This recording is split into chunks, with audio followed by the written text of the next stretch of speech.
Olá, estamos de volta com o programa Presença Espírita na Bíblia.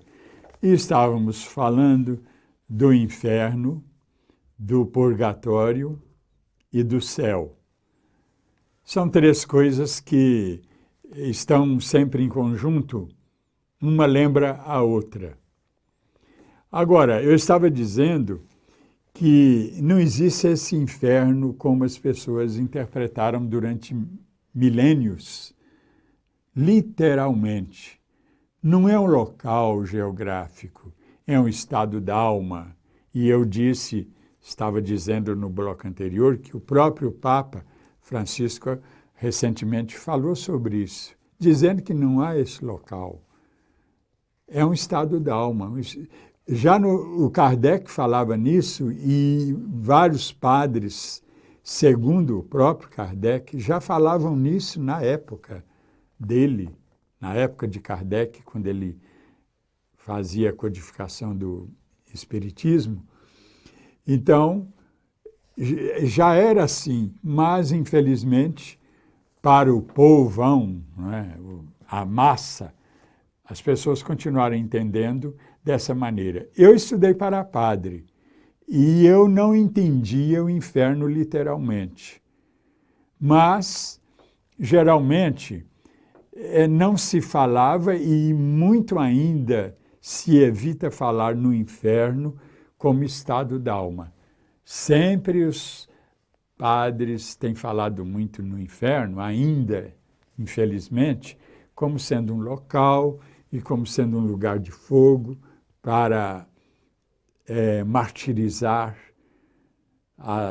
torturar os espíritos. E nós temos que entender que é figurado mesmo, porque espírito não pode se queimar. Espírito não é gasolina, não é combustível, não é matéria. Matéria não pega fogo, ela precisa de um combustível, ou melhor, uma matéria, ela pega fogo, mas um espírito, ele não tem matéria para ser queimada. Então não pode se queimar. Tem que ser figurado mesmo. Mas, infelizmente, essas coisas andam muito vagarosamente. E um detalhe, Jesus disse assim, o reino de Deus está dentro de nós mesmos. O contrário do reino de Deus, o que é? Seria, então, o reino do mal, o reino do inferno, que está também dentro de nós. Porque o reino de Deus dentro de nós, muitas vezes ele está muito tenro, muito elementar, está engatinhando ainda. Então, o que está predominando mesmo é o reino do inferno dentro de nós. E o purgatório é também uma metáfora. A própria igreja diz hoje, de público, ela diz, purgatório não se sabe onde ele fica. E isso abre um leque para dizermos que o purgatório também está dentro de nós. É um período de purificação, sim. Eu diria, é um período de a lei de causa e efeito ser cumprida como deve ser cumprida. Quer dizer, o indivíduo praticou o mal, aí ele já pagou quase tudo, mas ainda tem alguma coisinha para pagar. Então ele vai continuar se purificando daquilo ali, se auto-resgatando. E um detalhe também importante, a palavra eterno em grego é aionios. Vou repetir. Aionios, com N, aionios. E o que quer dizer isso? Em sentido de tempo. É um tempo indefinido, indeterminado e não tempo sem fim, como os teólogos passaram a entender. E isso entrou na nossa língua. Quando se fala em eterno, todo mundo entende que é um tempo para sempre. Mas na Bíblia, não. E no latim também não. E no grego também não. E por que eu estou destacando o grego? Porque o Evangelho foi escrito em grego. Aliás, todo o Novo Testamento. E o tempo é indeterminado porque depende da quantidade de pecados, de faltas, de sofrimentos que o indivíduo tem que colher. Depende dessa quantidade.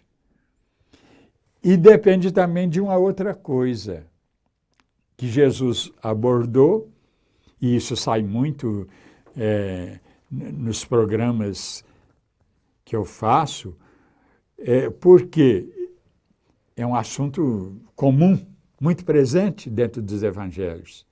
Quando Jesus disse, ninguém deixará de pagar tudo até o último ceitil. Então o indivíduo vai pagando sim até o final, e o purgatório é para isso, pagar o restante.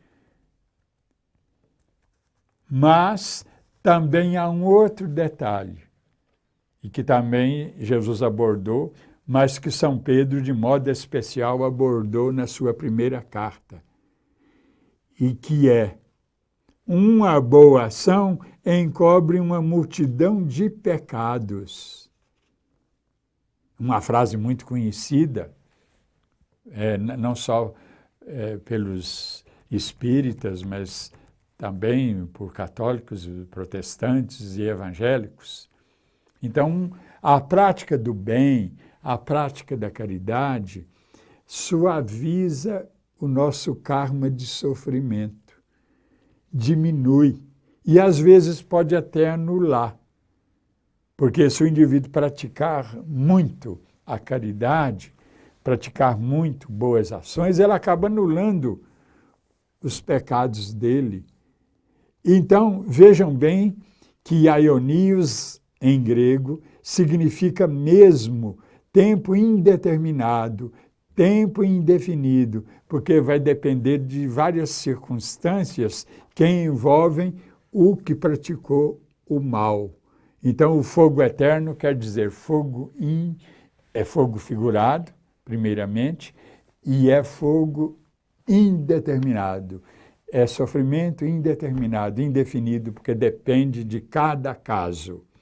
Mas estamos chegando ao final do programa. Quero agradecer a sua assistência. E fica aí o site da TV Mundo Maior para contato: www.tvmundomaior.com.br. Muito obrigado e até o próximo programa.